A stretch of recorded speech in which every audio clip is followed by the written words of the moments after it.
Joining us now is David Graham. He's a staff writer with The Atlantic who's been covering this story since the election. Mr. Graham, thanks for joining us tonight. Nice to have you here.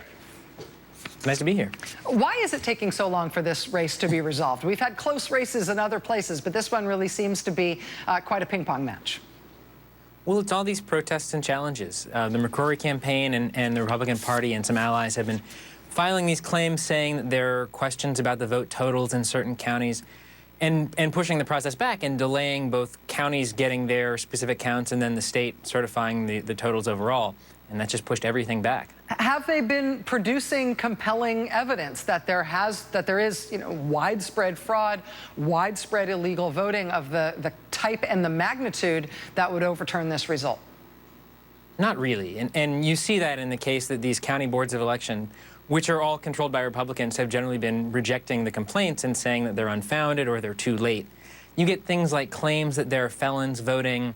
But when you look at those claims, many of the actual names that are brought up tend to be duplicates or people with similar names or people who committed misdemeanors but not felonies. And so there's not really, and even those cases are fairly limited. We're not looking at huge numbers, certainly not 10,000 votes, it appears, in aggregate that would shift the race.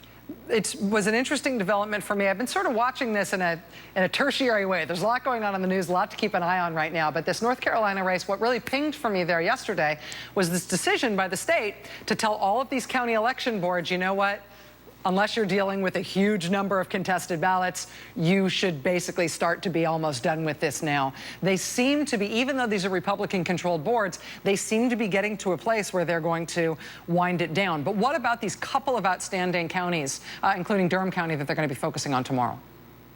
Yeah, so Durham is the one to watch, and today the chair of the state Republican Party said basically either Durham will do a recount or else we're going to demand a recount for the full state. So that's really what we're looking at. Durham's a case on Election Day. There were a lot of national stories about problems there. There was a problem with computer systems for logging voters in. It pushed the results back, and so you had about 90,000 votes that came in late at the night.